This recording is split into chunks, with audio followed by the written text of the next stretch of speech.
예, 강의는 오전에 제품군 설명해 주시는 분 한 분이랑 성함은 기억 안 나요. 하고 이제 오전 11시인가? 10시부터 이제 오늘 실험하는 키트들이랑 내용 설명해 주시고 실습해 주신 분 이렇게 두 분이서 강의를 했고요. 뭐 간단하게 강의 자료 한번 훑어볼게요. 그 오전에 그 처음 발표하셨던 분은 영업이나 전략기획팀 뭐 이런 분이신 것 같아요. 기억이 안 나네요. 지금 뭐 얘기 들었던 것 같은데 명함 같은 걸 따로 배포하거나 이러진 않더라고요. 우선은 현재까지 발전한 그 STM32 제품군들 소개시켜주고 신제품이 뭐가 나왔는지 지금 어떤 식으로 제품군이 흘러가는지 이제 그런 거 설명을 해주고 있고요. 지금 여기 자료상으로 봤을 때는 이렇게 아래 거부터 이거 아래 거부터는 거짓말이고 한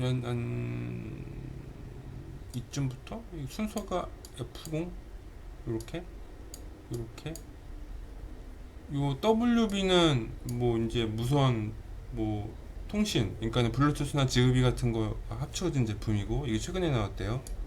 발표 있는 것. 가장 사양이 높은 제품은 H7.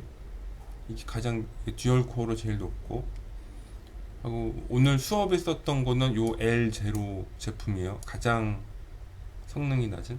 성능은 낮지만 저전력인 제품인 거죠.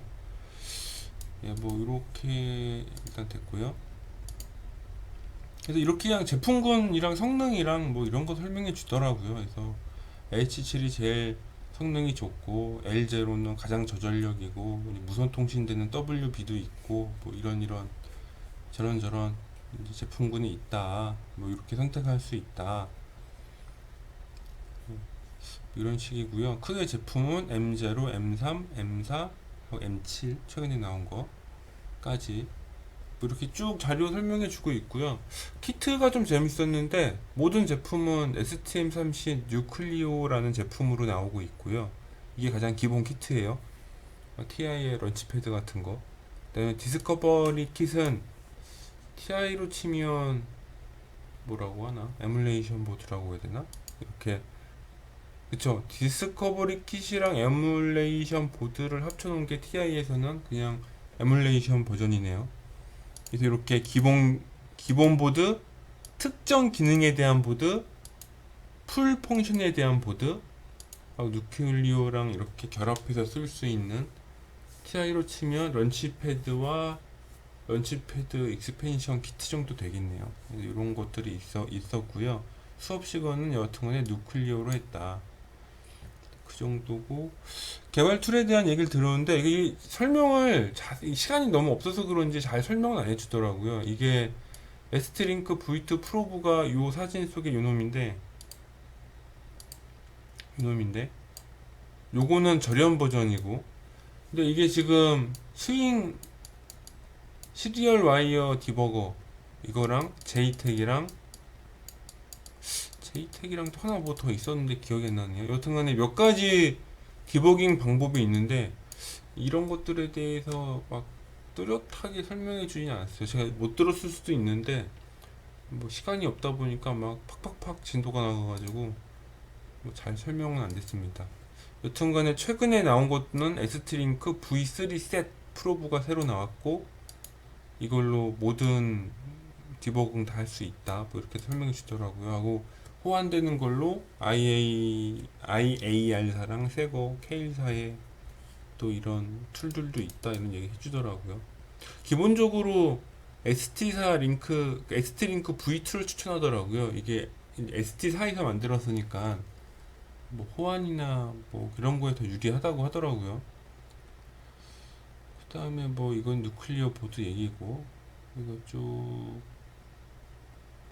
그래서 뭐 누클리오 32, 64, 144 세 가지 제품군으로 그러니까 보드 크기가 이 세 가지 제품군이 있고 그나마 좀 풀펑션 모든 핀이 아웃 핀으로 빠져 있는 거는 요 144 제품군이고 이 32 요거는 진짜 작은 기능이죠. 수업 중에 쓴 거는 요 누클리오 64 버전으로 썼고요. 이렇게 썼고 뭐 이런 식으로 쭉 얘기했고요. 그 자기네들이 판매하고 있는 교육용 키트들 또 소개시켜 주시고 뭐 일단 그랬습니다. 이렇게 쭉 우선은 뭐 ST3이 관련된 얘기를 했고, 이게 이제 첫 번째로 느꼈던 문제점이 뭐였냐면, 지금 ST사에서 아톨릭 트루 스튜디오, 지금은 큐브 아이디라는 툴로 통합하려고 하고 있는데, 이게 TI랑 다른 게, TI는 원래 TI에서 CCS2를 유지 보수하고 있었거든요. 근데 이게 암이다 보니까는 암 컴파일러는 GCC도 있고 IAR이나 케일도 있고 막 중구난방이에요. 막 여러 회사에서 만들다 보니 이 서드 파티션이 되게 많더라고요. 그래서 수업 끝나고 했던 말이, ST사가 아톨릭사를 인수해서 트루 스튜디오 아이디를 만들었음에도 불구하고 ST사에서 지원을 잘 안 해준대요. 이 자기가 인수합병한 회사 툴을 아직 완벽하게 지원 안 해줘가지고 오히려 IAR이나 K사 거 얘기도 좀 더 해주시더라고요. 그러니까는 이게 툴을 유료 버전을 써야 되는 거야 보니까는. 그래서 지금 무료 버전을 ST사에서 커버하려고 노력 중인데, 여하튼간에 오늘 본 느낌으로는 자료 구하기가 쉽지는 않겠다라는 생각이 좀 들었어요. 뭐 TI처럼 커뮤니티도 만들고 한다는데 뭐 사실 뭐 ST사가 그렇게 하는지 저도 이번에 알았거든요.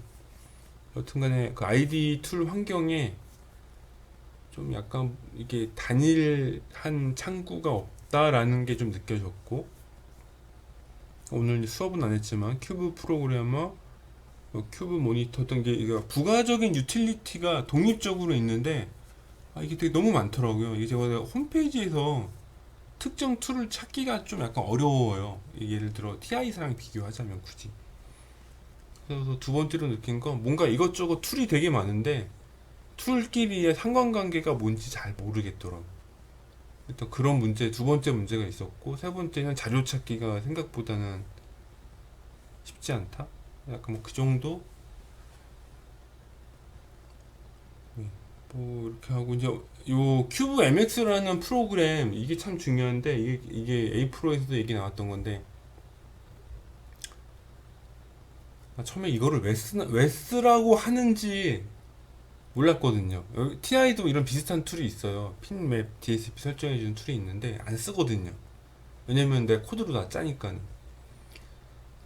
근데 오늘 수업 받고 느꼈던 건데, 이게 ST사가 암 쪽 계열이다 보니까 암은 암사 정책상 또 관련된 그 그룹끼리 해서 그 할 개념으로 개발하는 거를 메인으로 두는다는 생각을 느낌 많이 받았어요. 그러니까 할이 아까 말했다시피 하드웨어 추상층의 개념인 거고, 하드웨어를 직접 제어하는 C 언어보다 위쪽에 상위 프로그램을 둬서 그거를 써라 라고 이제 말하는 거거든요.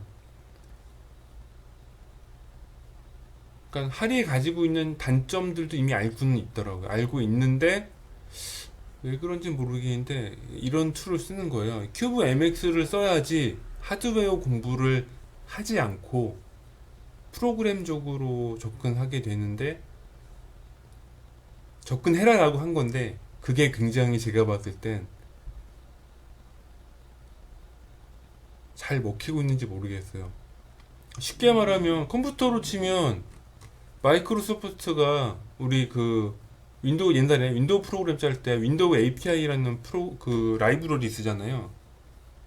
그 윈도우 API 쓰면 컴퓨터 안에 하드웨어가 뭔지 몰라도 돼요. 어차피 윈도우 API 함수에 의해서 다 가려져 있거든. 그래서 컴퓨터 만드는 사람이랑 윈도우 프로그램 짜는 사람을 나눠버린 거죠. 서로가 서로를 모르게. 그러니까 마치 할이라는 개발 환경 자체도 제가 TI 할 때 느꼈던 것 똑같은 그 느낌. 하드웨어를 잘 몰라버리게 만들어요. 그 하드웨어를 잘 모르고 그 자료를 안 찾아보게 되니 핀 맵 설정하거나 기능 설정하는 걸 잘 알기가 어렵잖아요. 그러니까 큐브 MX를 쓸 수밖에 없는 거죠. 근데 큐브 MX를 이제 좀 이따가 교육받은 거 시연하겠지만, 쟤도 이제 이게 참 이제 나이가 들어가는 구닥다리 세대인지 모르겠으나 굉장한 불편함을 느꼈습니다.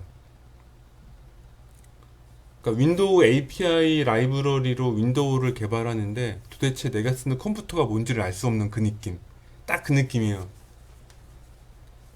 그래서 결과적으로 암 쪽을 할이라는 그 C 언어 스택을 써가지고 개발하게 되면 진짜 하드웨어에서 영영 멀어지겠더라고요. 그래서 이게 참 무조건 나쁘다고 말하기는 어렵겠지만 그렇다고 무작정 좋다고 말하기도 진짜 좀 이따 이그젠플 할 때 보시면 압니다. 여튼간에 뭐 이런 거 툴 설명해주고 이제 뭐 연결되는 거 뭐 이렇게 여러 가지 뭐 툴들은 그러니까 언급만 해주세요. 언급만 시험까지는 안 하고 하루짜리 과정이다 보니까 이게 다는 못하더라고요. 뭐 SM 스튜디오는 뭔지 모르겠어요. 여튼간에 이런 것도 있고 그래서 재밌는 기능들이 꽤 많이 있고요. 뭐 좀 제가 봤을 때는 단일 창구가 아니라는 단점이 있지만 뭐 시장에서 ST사 제품을 꽤 많이 쓰고 있구나 라는 이야기도 들었고 왜냐면 암 가지고 그 마이컴 아마 만든 게 ST사가 처음이었어요. 뭐 오늘 설명한부도 그랬지만은 제가 몇 년 전부터 F1이라는 제품을 알고 있었으니까 그때부터 계속 가끔씩 보긴 했거든요. 근데 지금 제품이 꽤 많이 늘었죠. 여튼간에 오늘 교육의 궁극적인 목표는 이거였던 것 같아요. 그 트루 스튜디오, 그러니까 ST사에서 지원하는 그 IDE 환경에서는 총 4가지를 쓸 수 있는데 나머지 건 모르겠고 이 할이랑 이 LL, 로우 레벨 드라이버 함수 하고 하드웨어 앱스트랙션 레이어 함수 이 2가지를 중점적으로 설명했고 주로 할을 설명하더라고요. 할을. 그래서 수업 동안에 굉장히 개인적으로 답답했습니다. 이게 근데 저 같은 사람은 답답했을 거고요. 뭐 애당초 하드웨어 관심 없는 사람은 그냥 윈도우 프로그램 짜는 것처럼 그냥 프로그램을 저렇게 하는구나 라고 봤을 거예요. 저는 불편함을 느꼈지만은 여튼간에 일단 그랬고 그 다음에 되게 다양한 페리페럴에 대한 드라이버도 다 지원을 해줬습니다. 물론 제가 뭐 써본 건 아니라서 어느 정도까지 잘 되는지 모르겠지만은 그리고 이제 아까 파일 이름에서 잠깐 나오긴 했는데 이게 이제 여기 기본 야구가 있어요. DB는 데이터 브리프, DX 데이터 시트, UM은 유저 매뉴얼 이런 식으로 도큐멘트 보면 이름에 DS, PM, RM 이렇게 막 적혀 있잖아요. 그래서 여기 약간 약어를 알아두면은 자료를 볼 때 좀 도움이 된다라는 얘기도 좀 들었고요. MCU 파인더, 커뮤니티도 있고 이런 식으로 그리고 오픈 디벨로먼트 인바이러먼트라고는 있는 건 알고 있었는데 이게 어떤 식으로 개발에 연동되는지 모르겠어요. 이 용어 자체는 저도 옛날부터 알고 있었는데 용어만 나와 있지 뭐 주변에 쓰는 사람이 있어야지 좀 물어볼 텐데 뭐 물어볼 사람이 없어가지고 여튼간 이런 식으로 이렇게 뉴클리오 보드 연결해가지고 실험할 수 있다. 요 설명하는데 오전 시간 다 갔어요. 오전 다 보냈습니다. 여기까지 일단은 끊을게요. 요거 14분 떠들었으니까 여기서 끊고 다시 시작하겠습니다.